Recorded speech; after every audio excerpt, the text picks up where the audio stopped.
Selamat bertemu pemirsa yang saya kasihi di dalam Yesus Kristus. Saya senang bertemu kembali bersama Anda untuk belajar dari firman Tuhan. Pada hari ini kita akan belajar dari beberapa referensi firman Tuhan yang saya angkat dari surat Roma pasal yang ke-12 ayat yang ke-17 sampai ayat yang ke-21. Surat Roma pasal yang ke-12 ayat 17 sampai ayat yang ke-21, demikianlah firman Tuhan. Janganlah membalas kejahatan dengan kejahatan. Lakukanlah apa yang baik bagi semua orang. Sedapat-dapatnya, kalau hal itu bergantung padamu, hiduplah dalam perdamaian dengan semua orang. Saudara-saudaraku yang kekasih, janganlah kamu sendiri menuntut pembalasan, tetapi berilah tempat kepada murka Allah. Sebab ada tertulis, pembalasan itu adalah hakku. Akulah yang akan menuntut pembalasan, firman Tuhan. Tetapi jika seterumu lapar, berilah dia makan. Jika ia haus, berilah dia minum. Dengan berbuat demikian, kamu menumpukan bara api di atas kepalanya. Janganlah kamu kalah terhadap kejahatan, tetapi kalahkanlah kejahatan dengan kebaikan. Saya akan membacakan ayat nats utama kita dari ayat yang ke-18. Sedapat-dapatnya, kalau hal itu bergantung padamu, hiduplah dalam perdamaian dengan semua orang. Kita akan belajar dari firman Tuhan yang saya beri judul hidup damai dengan sesama. Hidup damai dengan sesama. Sebelum kita belajar lebih jauh dari firman Tuhan ini, kita akan berdoa minta pimpinan Roh Kudus. Bapa kami yang di sorga, Bapa yang penuh rahmat, Allah yang mengasihi kami di dalam Yesus Kristus, Allah yang telah menyelamatkan kami dan telah membebaskan kami, dan sekarang kami telah menjadi umat kepunyaan-Mu. Kami belajar bersama-sama pada hari ini dari firman-Mu. Mohon kiranya Roh Kudus menuntun kami, mengajarkan kepada kami kebenaran yang benar dan tepat, sehingga kebenaran ini menuntun kami untuk lebih dekat dan mengasihi Engkau menjelang hari-Mu yang tidak lama lagi. Terima kasih Bapa, kami serahkan renungan kasih ini di dalam tangan-Mu. Firman Tuhan yang kami telah baca dan kami akan renungkan bersama-sama di dalam nama Yesus. Haleluya. Amin. Pemirsa yang kekasih, yang saya hormati, yang saya cintai di dalam Yesus Kristus, hari ini kita belajar bersama-sama dari nats yang baru saya baca tadi dari surat Roma pasal 12 ayat yang ke-17 sampai 21. Nats utama kita adalah ayat yang ke-18 yang saya beri tema hidup damai dengan sesama. Berdasarkan makna kata dalam Kamus Umum Bahasa Indonesia, kata damai mengandung beberapa makna. Yang pertama adalah tidak adanya perang, tidak ada kerusuhan, aman.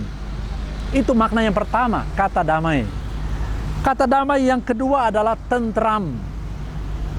Artinya sama dengan tenang. Kata damai yang ketiga adalah keadaan tidak bermusuhan. Artinya rukun. Ini dari kata tersebut ini berkembang menjadi kata berdamai. Hidup tidak bermusuhan, tetapi rukun satu dengan yang lain. Jadi kata berdamai ini sendiri, kalau kita perhatikan ada beberapa makna dari kata berdamai. Tatkala kita berbicara mengenai kata berdamai dengan sesama, maka itu berarti adalah berbaik kembali, berhenti bermusuhan, berunding untuk mencari kesepakatan. Dari kata yang sama ini maka menjadi kata mendamaikan, yang berarti mengusahakan agar kedua belah pihak berbaik kembali. Yang kedua, merundingkan supaya ada persesuaian. Dan yang ketiga adalah menenangkan. Jadi selanjutnya dari kata memperdamaikan ini berarti menjadikan damai dan atau mendamaikan antara dua belah pihak yang bermusuhan.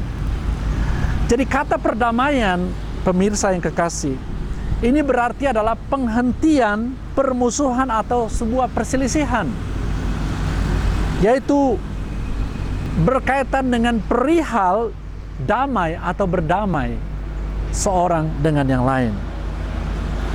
Lalu dari kata perdamaian ini ada kata pendamai. Kata pendamai ini menunjuk kepada orang atau pihak yang mendamaikan. Jadi kata kedamaian itu berarti keadaan damai, kehidupan yang aman, tentram, bukan karena adanya harta, bukan karena adanya uang, bukan karena adanya kedudukan, bukan karena Anda memiliki status dan kemewahan. Jadi kedamaian di sini adalah kehidupan yang aman, tentram tanpa harta, tanpa status apapun. Boleh saja orang yang hidup tentram tidak memiliki apapun, tetapi hati mereka tentram dan damai.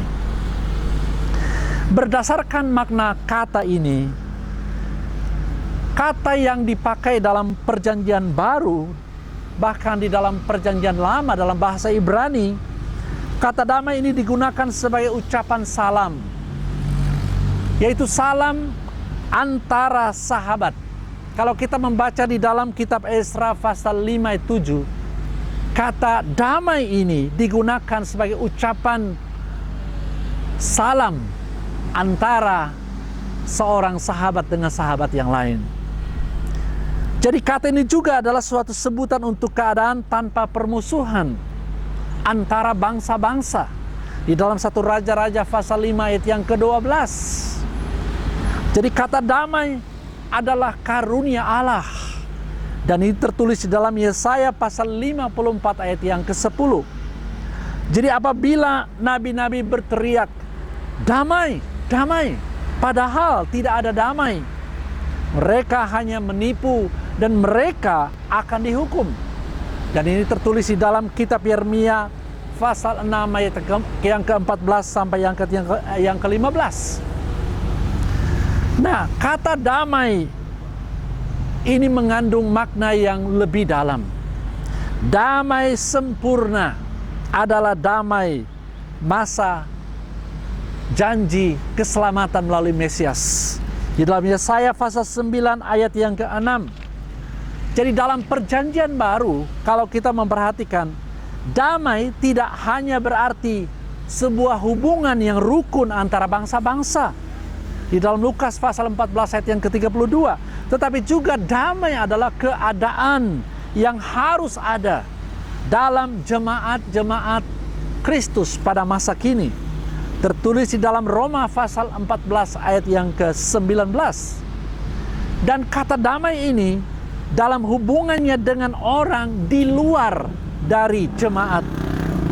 Jadi kematian Kristus menciptakan damai antara Allah dengan umat manusia. Kalau saudara membaca dalam Kolose pasal 1 ayat yang ke-20, maka kematian Kristus menciptakan damai yang sesungguhnya antara Allah dengan manusia, dengan umat manusia, dan damai di antara orang-orang pilihan Allah dengan orang-orang yang bukan pilihan Allah. Dalam Efesus pasal 2 ayat yang ke-14. Saudara pemirsa yang kekasih, kalau kita memperhatikan, sebelum kenyataan damai sempurna itu terwujud sepenuhnya, akibat langsung dari pemberitaan Yesus dapat merupakan sebuah pertentangan. Keluarga seorang murid dapat terpisah dan dapat juga terasing. Dan itu menjadi harga keterikatan seseorang kepada Kristus. Matius 10 ayat 34 sampai 39. Ada beberapa kebenaran penting di seputar hidup damai dengan sesama. Ada beberapa kebenaran yang akan kita pelajari dari bagian firman Tuhan ini. Bagaimana hidup damai dengan sesama kita. Yang pertama,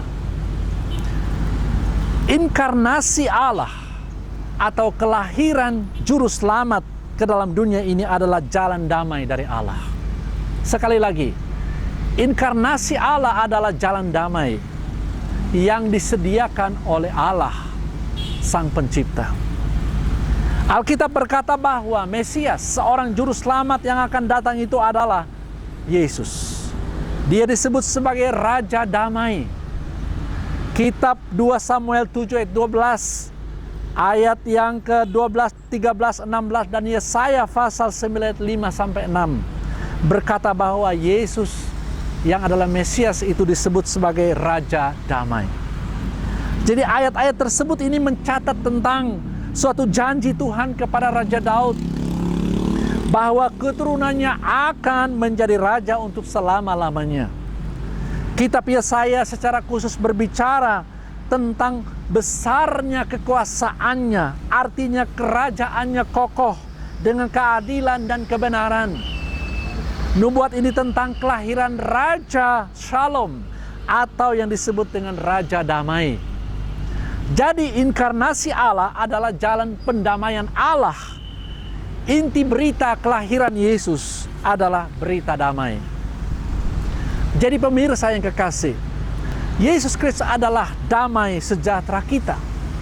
Seperti yang tertulis di dalam surat Efesus pasal yang kedua, ayat yang ke-13-22, bahwa Yesus telah mempersatukan kedua belah pihak yang berseteru.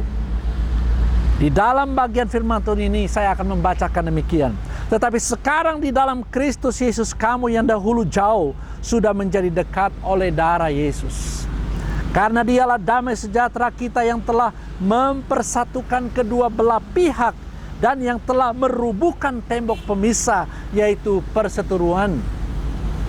Sebab dengan matinya sebagai manusia, ia telah membatalkan hukum Taurat dengan segala perintah dan ketentuannya untuk menciptakan keduanya menjadi satu manusia baru di dalam dirinya. Dan dengan itu mengadakan damai sejahtera.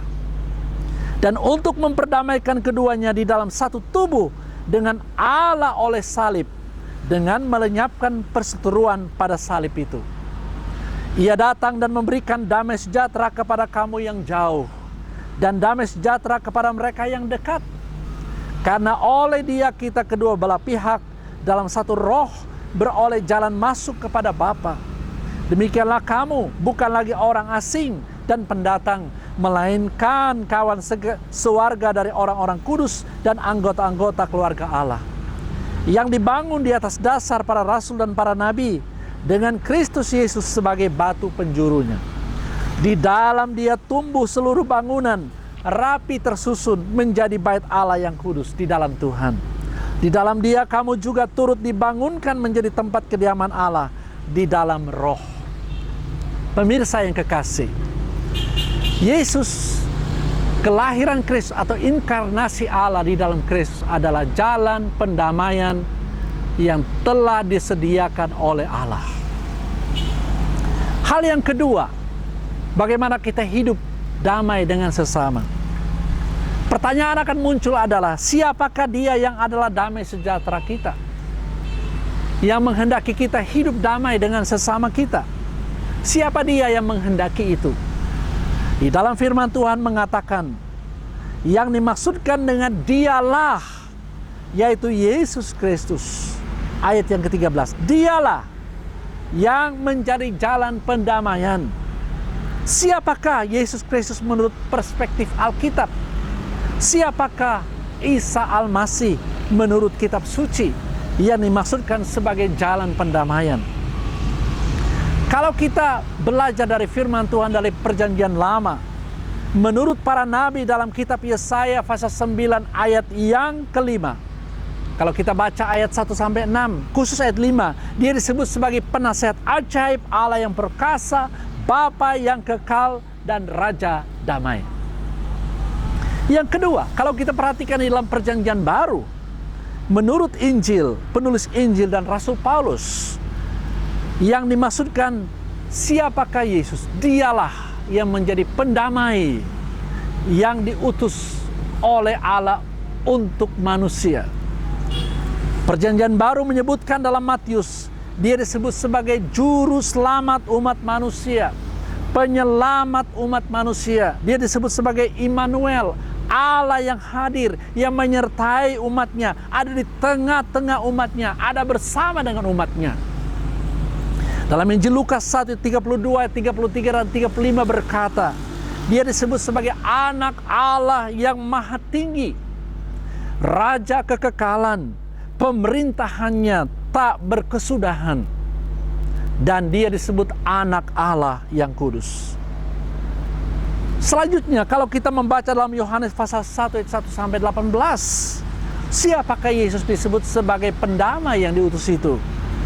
Ia disebut sebagai firman Allah, Logos. Dia adalah firman dan dia adalah Allah itu sendiri.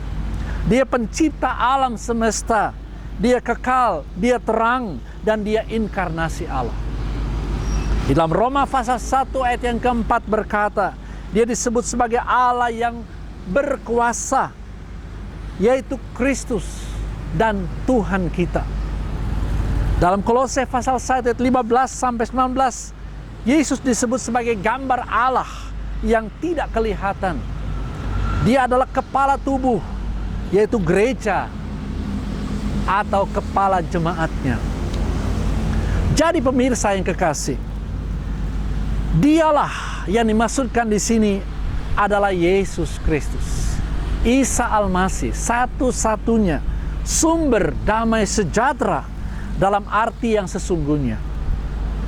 Dialah pemberi damai sejahtera yang abadi. Yesus adalah pemberi damai yang kekal, yang tidak berkesudahan, yang tumbuh di dalam batin kita dengan nilai yang abadi.